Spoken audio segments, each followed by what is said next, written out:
Hi hello வணக்கம் welcome back to Thilak's Mani YouTube channel. இந்த பதிவில் வந்து நம்ம என்ன பார்க்க போகிறோம்னு பார்த்தீங்கன்னா, டிசம்பர் மாத அபிஜித் நட்சத்திரம் நேரம் வந்து எப்போ வருது, அந்த 24 நிமிஷம் எப்போ, அந்த 24 நிமிடங்களில் வந்து நாம் வந்து எந்த இறைவனை எவ்வாறு வழிபாடு செய்ய வேண்டும் என்று இந்த பதிவில் இருக்குது. கண்டிப்பாக இந்த வீடியோ எல்லாத்துக்குமே ரொம்ப யூஸ்ஃபுல்லாக இருக்கும். கண்டிப்பாக ஸ்கிப் பண்ணாமல் எல்லாருமே கடைசி வரைக்கும் பாருங்கள். நம்மளுடைய சேனலை சப்ஸ்கிரைப் பண்ணாமல் பார்க்குறவங்க வந்து கண்டிப்பாக சப்ஸ்கிரைப் பண்ணிவிட்டு பாருங்கள். வாங்க இப்போ நம்ம வீடியோக்குள்ளே போகலாம்.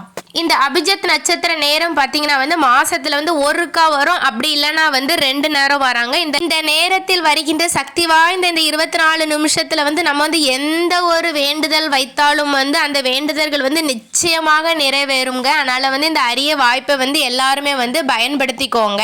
எதற்காக வந்து எல்லாரும் வந்து இந்த அபிஜித் நட்சத்திரம் வரக்கூடிய நேரத்துல வந்து நம்ம வந்து எந்த ஒரு செயலை தொடங்கினாலும் வெற்றின்னு சொல்றாங்கன்னு சொல்லி பார்த்தீங்கன்னா, ஜித் என்றால் வெற்றி என்று பொருள், அபிஜித் என்றால் வந்து அபாரமான வெற்றி என்பது பொருள்.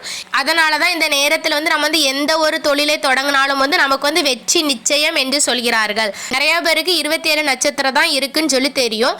ஆனால் இந்த 28வது நட்சத்திரம்னு சொல்லிட்டு வந்து அந்த காலத்தில் இருக்குதுங்க. அந்த 28வது நட்சத்திரம் தான் இந்த அபிஜித் நட்சத்திரம். அதுவும் வந்து இந்த நட்சத்திரம் வந்து கிருஷ்ண பகவானால் வந்து மயிலிறைகள் வந்து மறைத்து வைத்திருப்பதாக சொல்லப்படுகிறது. எதுக்குன்னு பார்த்தீங்கன்னா, இந்த 24 நிமிஷம் வந்து ரொம்பவே சக்தி வாய்ந்த நிமிஷம். இந்த நிமிஷத்துல வந்து நம்ம வந்து எந்த ஒரு வேண்டுதல்கள் வைத்தாலும் வந்து நிச்சயமாக நிறைவேறும். மனிதர்கள் யாரும் தவறான எண்ணத்திற்காக பயன்படுத்தி விடக்கூடாது என்பதற்காக தான் கிருஷ்ணர் பகவான் வந்து தன் மயில் இறகால் வந்து மறைத்து வைத்திருப்பதாக வந்து பல புராணங்களில் வந்து சொல்லப்படுகிறது. சரி, அப்பேற்பட்ட சக்தி வாய்ந்த இந்த டிசம்பர் மாத அபிஜித் நட்சத்திரம் வந்து என்னைக்கு வருதுன்னு சொல்லி பார்த்துடலாமா? டிசம்பர் 23ஆம் தேதி மார்கழி 8ஆம் நாள் செவ்வாய்க்கிழமை அன்று வருகிறது. அந்த சக்தி வாய்ந்த 24 நிமிஷம் எப்போ வருதுன்னு சொல்லி பார்த்தீங்கன்னா, அதிகாலை 5:19 ஆரம்பிச்சு 5:43 வரைக்கும் இருக்குதுங்க. இந்த நிமிடத்தில் வந்து நீங்கள் வந்து ஒரு நிமிஷம் கூட நீங்கள் வந்து மிஸ் பண்ணிடாதீங்க. சரி, இந்த நேரத்தில் வந்து நம்ம வந்து எப்படி வந்து வழிபாடு செய்யணும்னு சொல்லி பார்த்துடலாமா? உங்கள் வீட்டில் வந்து கிருஷ்ணர் பகவான் படம் இல்லைன்னா சிலை இருந்தால் வந்து அதற்கு முன்னாடி வந்து 2 நெய் தீபங்கள் ஏற்றி வைத்து வழிபாடு செய்யுங்க. கிருஷ்ணர் பகவான் படம்லாம் இல்லை, சிலையெல்லாம் இல்லாதவங்க வந்து உங்களோட இஷ்டப்பட்ட கடவுள் முன்னாடி வந்து 2 நெய் தீபம் ஏற்றி வைத்து வந்து வழிபாடு செய்யுங்கள். நீங்கள் வழிபாடு செய்யும் போது வந்து உங்களுடைய சிந்தனை வந்து வேற எங்கும் போகக்கூடாது. வேற எந்த ஒரு நினைப்பும் இல்லாமல் வந்து கடவுளை வந்து ஒரு மனதோடு நினைக்க வேண்டும்.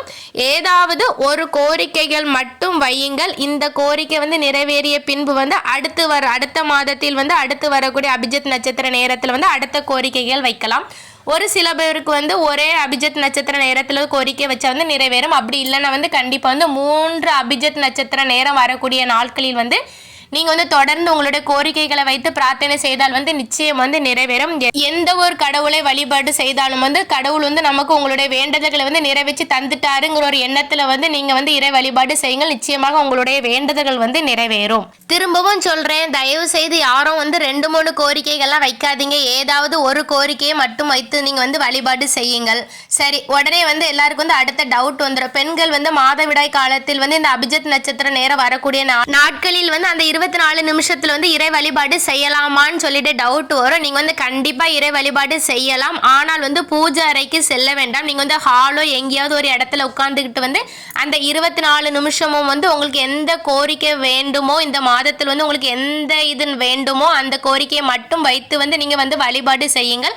இந்த அபிஜித் நட்சத்திர நேரத்திற்கு வந்து மாதவிடாய் அது எல்லாமே கிடையவே கிடையாது. நீங்க வந்து பூஜை அறைக்கு செல்லாமல் வீட்டுக்கு வந்து ஹால்லையோ பெட்ரூம்ல எதுலையாவது இருந்து வந்து உங்களுடைய கோரிக்கைகளை வைத்து நீங்க வந்து வழிபாடு செய்யலாம். அந்த 24 நிமிஷம் வரக்கூடிய அபிஜித் நட்சத்திர நேரத்துல வந்து கிருஷ்ண பகவானுடைய பாடல்கள் எல்லாமே வந்து நீங்க வந்து பாராயணம் பண்ணலாம். பொதுவாகவே வந்து இந்த உலகத்துல வந்து மனுஷங்களுக்கு கஷ்டம் இல்லாதவங்க கிடையவே கிடையாது. ஒவ்வொருத்தவங்களுக்கு வந்து ஒவ்வொரு விதமான கஷ்டம் இருக்கும். அதனால வந்து உங்க பிரச்சனைகள் எல்லாம் தீரணும்னா இந்த 24 நிமிஷத்தை பயன்படுத்தி உங்களுடைய கோரிக்கைகளை வைத்து நிறைவேற்றி கொள்ளுங்கள். ஓகே ஃப்ரெண்ட்ஸ், இப்படிதான் இந்த அபிஜித் நட்சத்திர நேரம் வரக்கூடிய நேரத்தில் வந்து நீங்க வந்து இறை வழிபாடு செய்ய வேண்டும். இந்த வீடியோ உங்க எல்லாத்துக்கும் பிடிச்சிருக்கும்னு நினைக்கிறேன். கண்டிப்பா like and share and subscribe பண்ணுங்க. தேங்க்யூ ஃபார் யுவர் வாட்சிங். இனி அடுத்து இதே மாதிரி ஒரு நல்ல பதிவில் சந்திக்கலாம். நன்றி, வணக்கம்.